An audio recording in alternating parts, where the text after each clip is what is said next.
우리는 살면서 늘 이런 고통을 호소합니다. 나는 분명히 진심을 담아 이야기했는데 왜 사람들은 내 말을 오해할까? 나는 논리적으로 설명했는데 왜 상대방은 전혀 다른 의미로 받아들일까? 우리는 이 오해의 원인을 주로 나의 표현력 부족이나 상대방의 이해력 부족 탓으로 돌립니다. 그래서 우리는 더 명확하게 말하는 방법을 배우려 노력하고 더 설득력 있는 어휘를 찾아 헤매며 때로는 아예 침묵을 선택하기도 합니다. 하지만 아무리 노력해도 오해는 반복됩니다. 언어의 천재들도 뛰어난 작가들도 때로는 가장 가까운 사람에게 오해받습니다. 왜 인간은 언어를 통해 소통하면서도 이 오해의 굴레에서 벗어나지 못하는 것일까요? 우리가 늘 오해받는 근본적인 이유가 개인의 표현 능력의 문제가 아니라 우리가 무의식적으로 공유하고 사용하는 언어의 습관과 숨겨진 규칙 때문이라면 믿으시겠습니까? 이 오해의 반복이라는 역설적인 현상은 20세기 언어 철학의 거장 루트비 비트겐슈타인의 후기 철학과 현대 커뮤니케이션 심리학의 핵심 이론을 통해 명쾌하게 통찰됩니다. 비트겐슈타인에게 언어는 고정된 논리적 구조가 아니라 특정 삶의 형식 속에서 사용되는 도구들의 집합, 즉 언어 게임입니다. 이 언어 게임은 사용되는 맥락 삶의 형식에 따라 규칙과 의미가 끊임없이 변합니다. 커뮤니케이션 심리학은 의사소통이 송신자의 의도와 수신자의 해석이 일치해야 성공하지만 수신자는 자신의 배경, 경험, 감정 등 주관적인 필터를 통해 메시지를 왜곡 해석에 오류한다고 설명합니다. 당신이 늘 오해받는 이유는 비트겐슈타인적 당신의 언어 게임 규칙을 상대방의 언어 게임 맥락 삶의 형식에 적용하려 했고 그 과정에서 심리학적 주관적인 해석 오류가 발생했기 때문입니다. 오해는 개인의 능력 부족이 아니라 서로 다른 언어 습관과 규칙이 충돌한 필연적인 결과인 것입니다. 우리는 오늘 비트겐슈타인의 언어 게임 철학을 통해 우리의 모든 말이 어떻게 특정 삶의 형식 가정, 직장, 친구 관계 등에 따라 다른 규칙과 의미를 지니는지 그 철학적 구조를 분석할 것입니다. 이어서 커뮤니케이션 심리학을 결합하여 언어 게임의 규칙이 충돌할 때 수신자가 자신의 습관적 필터를 통해 메시지를 왜곡 해석 오해하는 심리적 메커니즘을 통찰할 것입니다. 이 두 시대의 지혜를 통합하여 오해의 굴레를 끊고 비트겐슈타인이 요구한 언어 게임의 규칙 인식을 실천하고 심리학의 해석 필터 자각을 통해 표현력 강화가 아닌 언어 습관의 변화를 통해 가장 명료하고 자유로운 소통을 이루는 길을 발견하게 될 것입니다. 이 영상을 끝까지 시청하신다면 당신을 괴롭혔던 오해가 당신의 잘못된 표현이 아니라 당신이 무의식적으로 고수하던 언어 습관과 규칙에서 온 것임을 명확히 깨닫게 될 것입니다. 그리고 언어 습관의 전환을 통해 진정한 이해의 자유를 획득하게 될 것입니다.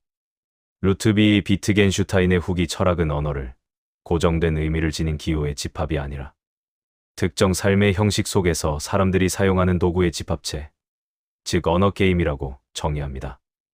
이 언어 게임의 의미는 그것이 사용되는 맥락과 규칙에 의해 결정됩니다. 우리가 늘 오해받는 이유는 개인의 표현력 때문이 아니라 나와 상대방이 무의식적으로 사용하는 언어 게임의 규칙이 서로 다르기 때문입니다. 예를 들어, 가정 내에서의 솔직한 비판이라는 언어 게임의 규칙은 상대방에 대한 배려를 생략해도 된다일 수 있지만 직장 내에서의 피드백이라는 언어 게임의 규칙은 반드시 긍정적 표현을 먼저 해야 한다일 수 있습니다. 나는 가정의 규칙을 직장에 적용할 때 나는 솔직하게 말했다고 생각하지만 상대방은 규칙을 위반한 무례한 공격으로 해석하여 오해가 발생합니다. 언어 습관은 곧 무의식적으로 내재된 언어 게임의 규칙입니다. 이 습관을 다른 맥락, 다른 언어 게임에 무분별하게 적용할 때 오해는 필연적으로 발생합니다. 당신의 표현력은 완벽할지 몰라도 언어 습관은 특정 규칙에만 최적화되어 있어 오해를 낳습니다.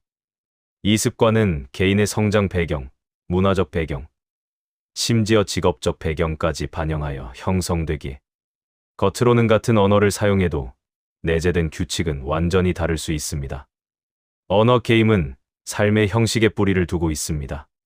삶의 형식은 특정 문화, 사회, 개인의 경험에 의해 형성된 세계관이자 언어의 사용 환경입니다.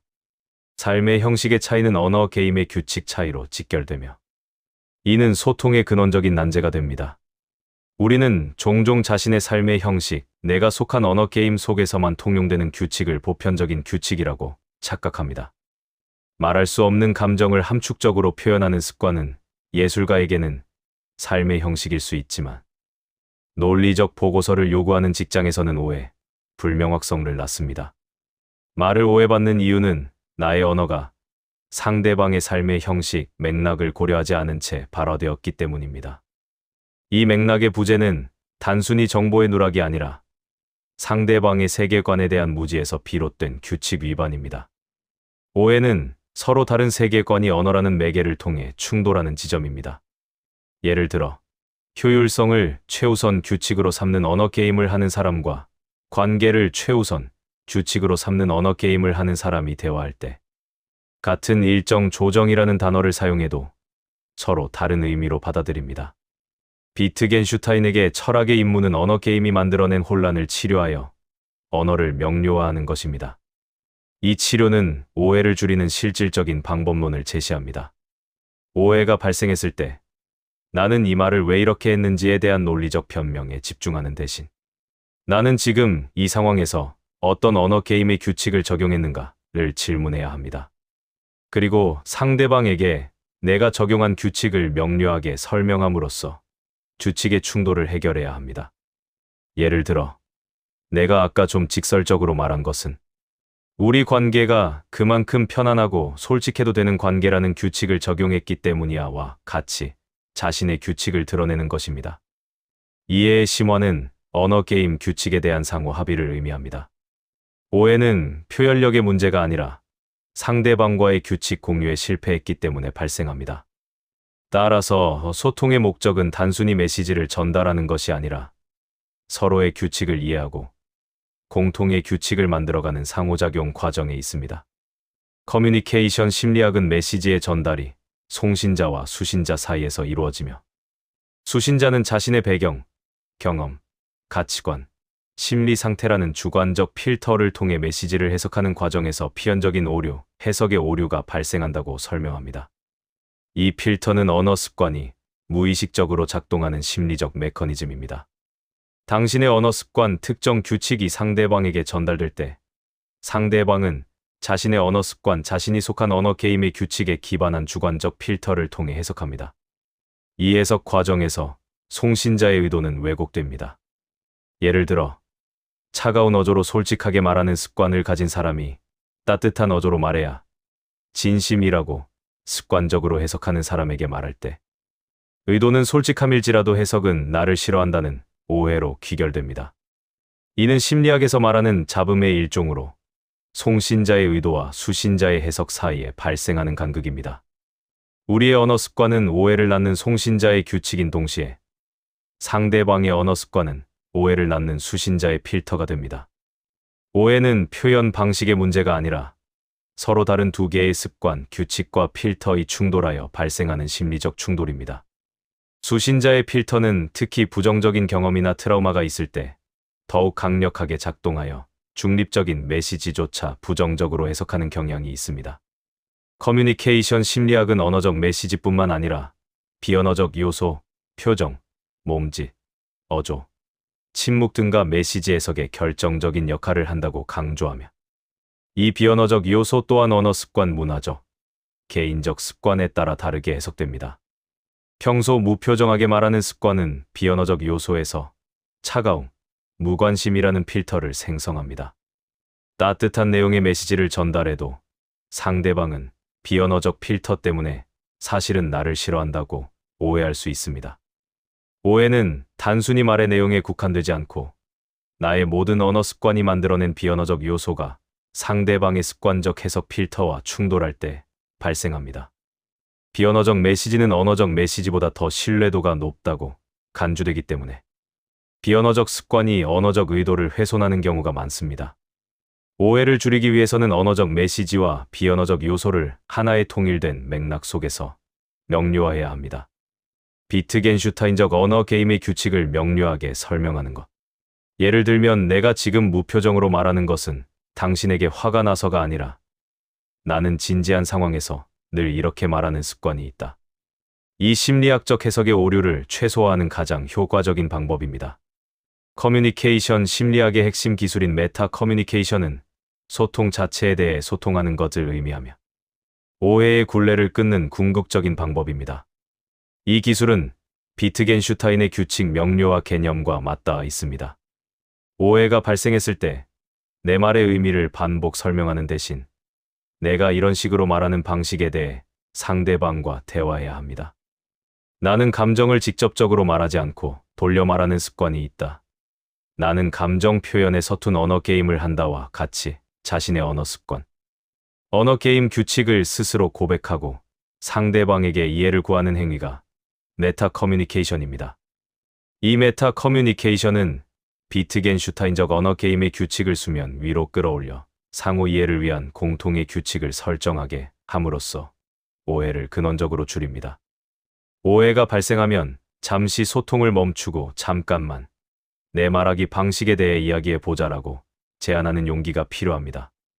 비트겐슈타인의 언어 게임 철학과 커뮤니케이션 심리학은 인간이 늘 오해받는 이유가 개인의 표현 능력의 문제가 아니라 서로 다른 삶의 형식에 뿌리를 둔 습관적 언어 게임의 규칙이 수신자의 주관적 필터와 충돌했기 때문임을 통일된 목소리로 제시합니다. 말을 잘하려는 노력은 종종 나의 습관적 언어 게임의 규칙을 더욱 정교하게 다듬는 것일 뿐 상대방의 규칙을 고려하지 않으므로 오해를 더욱 심화시킵니다. 오해를 줄이는 것은 표현력 강화가 아니라 상대방의 규칙과 필터를 이해하려는 공감적 노력입니다.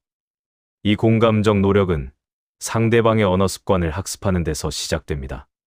오해의 굴레에서 벗어나는 길은 나의 언어 습관이 어떤 언어 게임의 규칙을 따르는지 자각하고 상황과 맥락, 삶의 형식에 따라 규칙, 언어 습관을 능동적으로 전환하는 데 있습니다. 이는 끊임없이 나의 소통 방식을 성찰하고 수정하는 자기 인식의 과정입니다. 오해의 굴레에서 벗어나 명료한 소통을 이루기 위한 가장 현실적인 교훈은 나의 언어 습관을 객관적으로 성찰하고 상황에 맞는 규칙을 적용하는 것입니다. 소통하기 전, 지금 이 상황은 어떤 언어 게임인가를 스스로에게 질문해야 합니다. 예를 들면, 지금은 정보 전달이라는 언어 게임인가? 아니면 정서적 공감이라는 언어 게임인가? 언어 게임이 정의되면 그 게임의 규칙, 언어 습관을 따르도록 의식적으로 노력해야 합니다. 정보 전달 게임에서는 직설적이고 명료한 습관을, 정서적 공감 게임에서는 비언어적 표현과 경청을 중시하는 습관을 적용해야 합니다. 오해가 발생했을 때 나는 이런 언어 습관이 있다. 당신은 어떻게 받아들였는지 알려줄 수 있겠는가? 라고 질문함으로써 규칙의 충돌을 소통의 장으로 끌어내야 합니다. 이 습관은 상호 이해를 위한 공통의 규칙을 만들고 오해를 근원적으로 줄입니다. 나아가 상대방의 언어 습관에 대해서도 질문하고 이해하려 노력하는 것이 중요합니다. 우리가 늘 오해받는 고통을 극복하고 충만한 소통을 이루는 것은 나의 언어 습관을 비트겐슈타인적 언어 게임의 규칙으로 자각하고 커뮤니케이션 심리학적 해석 오류를 인지하여 규칙을 능동적으로 전환할 때 가능합니다.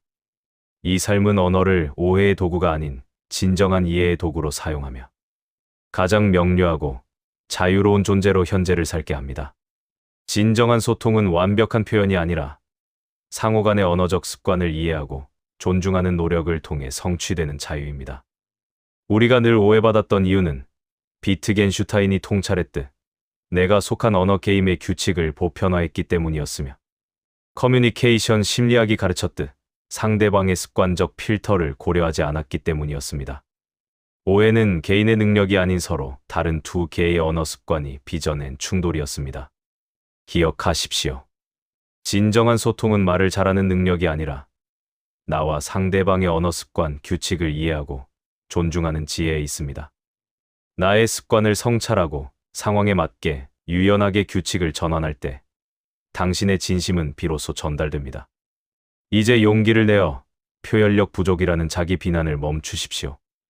비트겐슈타인의 가르침처럼 언어 게임의 규칙을 명료하게 자각하고 커뮤니케이션 심리학의 가르침처럼 메타 커뮤니케이션을 통해 규칙을 상호 공유할 때 당신은 오해의 굴레에서 완전히 해방되어 가장 명료하고 자유로운 소통을 이루는 존재로 거듭날 수 있을 것입니다. 오늘 이야기가 당신에게 작은 깨달음이라도 전할 수 있었기를 바랍니다. 이처럼 깊은 심리적, 철학적 통찰을 통해 당신의 삶을 변화시키는 이야기는 계속될 것입니다. 만약 오늘 영상이 도움이 되셨다면 좋아요를 눌러주시고 채널을 구독해주세요. 여러분의 관심이 저희가 더 좋은 콘텐츠를 만드는 큰 힘이 됩니다. 또한 이 영상에 대한 여러분의 생각을 댓글로 남겨주시면 저희에게 큰 영감과 소중한 의견이 될 것입니다. 다음 영상에서 다시 만나겠습니다. 감사합니다.